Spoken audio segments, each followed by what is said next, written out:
राष्ट्रीय हितों और प्राथमिकताओं को आगे बढ़ाएंगी और क्षेत्रीय और वैश्विक शांति, सुरक्षा और विकास को आगे बढ़ाने में ये यात्राएं बहुत योगदान देंगी। तो ये नई तस्वीरें आप देखिए। प्रधानमंत्री मोदी अब से थोड़ी देर पहले नई दिल्ली से जापान के लिए रवाना हुए हैं और ये हम आपको नई ताज़ा तस्वीरें दिखा रहे हैं। प्रधानमंत्री मोदी जापान के लिए रवाना होते हुए पहले जापान जाएंगे और उसकी तरफ चलूं कि क्या हुआ। मैं एक बिगर पिक्चर, इसे बिगर पिक्चर कह दें, इसे लेंस कह दें, इसे एक फॉर्मूला कह दें, सूरत हाल को समझने के लिए वो मैं आपके सामने रखना चाहता हूं। और वो फॉर्मूला ये है कि आप अक्सर ये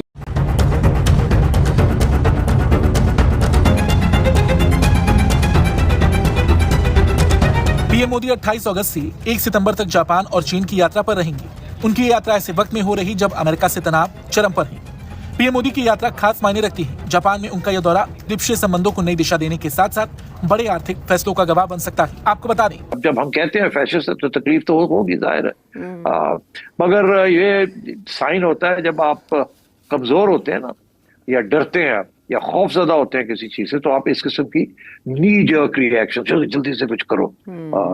और एक्चुअली वो एक बड़ा कंस्ट्रक्टिव एक अप्रोच था। क्या अप्रोच था कि हम किसी चीज पे इस वक्त अग्री नहीं कर सकते हैं। वीजा ये जो मारुति है उसकी तरफ से ईवी विटारा लॉन्च की गई है, जिसपे बहुत ज्यादा उसको कहा जा रहा है कि बड़ी जबरदस्त ये ईवी। और मैं ये देखकर हैरान रह गई कि इसको एक तो ये कि 100 से ज्यादा कंट्रीज में एक्सपोर्ट किया जाएगा और जापान ने इतनी बड़ी इन्वेस्टमेंट इसी दिन पर कर भी दी। आप नमस्कार दोस्तों, स्वागत है आप सभी का हमारे चैनल पर एक बार फिर से। दोस्तों, जैसा कि आपको पता ही है, भारत और अमेरिका के रिश्ते अभी बिल्कुल भी ठीक कंडीशन में नहीं चल रहे हैं, जिसके बारे में दोस्तों भारत ने अपना रुख और देशों की तरफ मोड़ लिया है, जहां पर इसमें से एक साथी जो है जापान भी है, जिसने भारत के अंदर लगभग 70,000 करोड़ का इन्वेस्टमेंट करने का फैसला किया है। और दोस्तों इस फैसले के बाद में जो है चारों तरफ अफरा तफरी सी भी दिखाई दे रही है, क्योंकि दोस्तों इतना बड़ा इन्वेस्टमेंट जापान भारत के अंदर कर रहा है। वहीं दूसरी ओर देखा जाए तो दोस्तों जिस तरह से अमेरिका और भारत के बीच के जो रिश्ते चल रहे हैं, इन सब चीज़ों के बीच में भारत के लिए भी ये बहुत ही ज़्यादा बड़ी खुशखबरी है, अच्छी खबर मिल रही है देखा जाए तो भारत के दृष्टिकोण से। वहीं दूसरी ओर अगर हम बात करें तो दोस्तों इन चीज़ों के बारे में, जिस तरह से जापान ने जो अनाउंसमेंट होने वाली है या जो भी होगी, उसे देखने के बाद में दोस्तों कुल निवेश जो है 70,000 करोड़ है, हमने आपको जैसे बताया। और यह निवेश जो है मारुति सुजुकी के माध्यम से किया जाएगा। इसका उद्देश्य है दोस्तों उत्पादन को बढ़ाना, नए मॉडल लाना, बाजार में अपनी हिस्सेदारी को बनाए रखना। एक प्रमुख घटक है गुजरात के हंसलपुर प्लांट में ई विटारा का उत्पादन शुरू हो गया है। यह सुजुकी का पहला इलेक्ट्रिक वाहन होगा, BEV। वहीं ये इस प्लांट की वैश्विक स्तर पर ईवी निर्माण ग्लोबल ईवी हब के रूप में स्थापित किया जा रहा है, जहां से कारों का निर्यात 100 से अधिक देशों में होगा। तो दोस्तों आगे देखते हैं वीडियो में क्या होता है। किया जाएगा और जापान ने इतनी बड़ी इन्वेस्टमेंट इसी दिन पर कर भी दी। आपके प्राइम मिनिस्टर नरेंद्र मोदी साहब ने इसको इनॉग्रेट किया। तो हमें बताइए कि इस गाड़ी के अंदर ऐसी क्या खुसूसियत है जो इतनी ज्यादा धूम मची हुई है और इतनी इसके अंदर इन्वेस्टमेंट्स हो रही हैं। देखिए एक चीज कि अब आगे आने वाला टाइम इलेक्ट्रिक व्हीकल का है, तो इलेक्ट्रिक व्हीकल ही चलेंगे ज्यादातर। अब भी आप देखिए इंडिया में जो नंबर प्लेट्स है, इलेक्ट्रिक व्हीकल की नंबर प्लेट हरी होती है, ग्रीन कलर की होती है। वो इंडिया में अगर आप अब मार्केट में निकलें, बाहर घूमते हुए निकलें, तो आपको 2-3, अगर आप 10 मिनट के लिए बाहर निकले, 2 या 3 ईवी जरूर दिखेंगे। अभी एट द मोमेंट 4% जो है, तकरीबन 4%, 4 से 5 के बीच में इलेक्ट्रिक व्हीकल सेल्स हैं इस समय भी मार्केट में।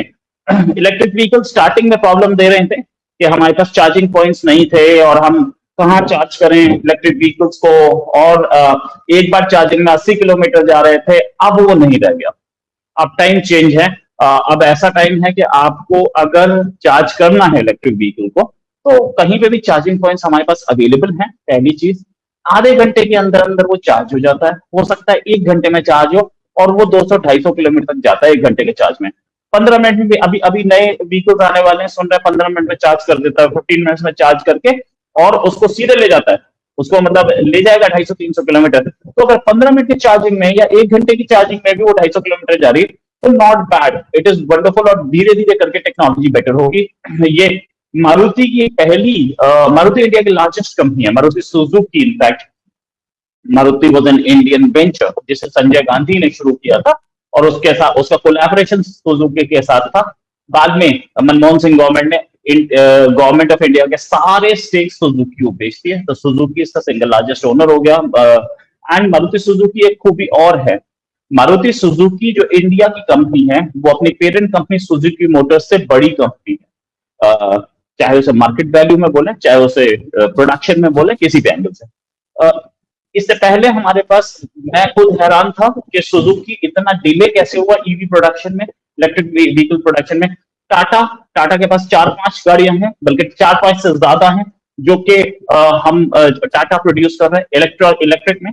टाटा मोटर्स इनफैक्ट बहुत अच्छा, इसका मतलब है ये कि ये इंडिया की फर्स्ट इंडिया मेड या मेक इन इंडिया नहीं है, ये इससे पहले ईवी आप लोगों के पास है अपनी। ओके।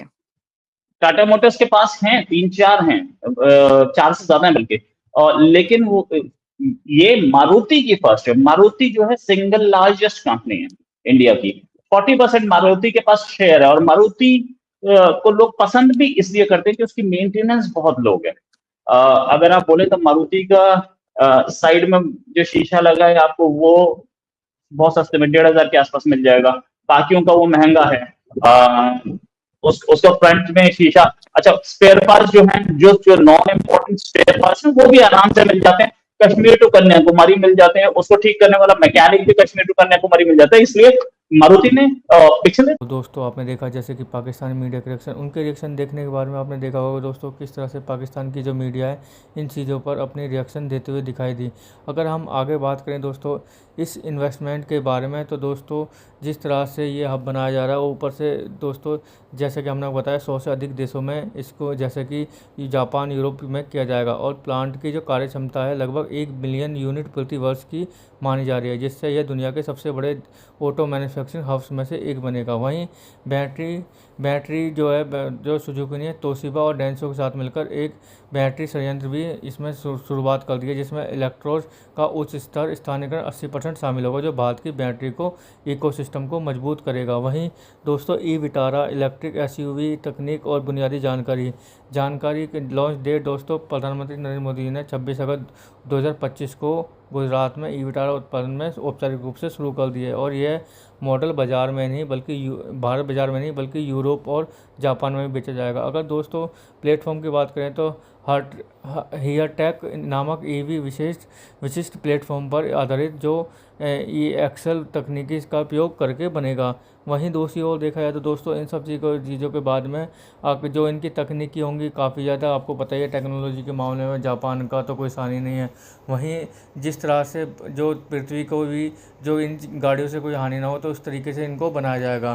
तो दोस्तों कैसे लगी आज की हमारी वीडियो हमें कमेंट करके जरूर बताएं। हमारे चैनल को लाइक एंड सब्सक्राइब जरूर करें ताकि आपको हमारी वीडियो प्राप्त होती रहें। धन्यवाद।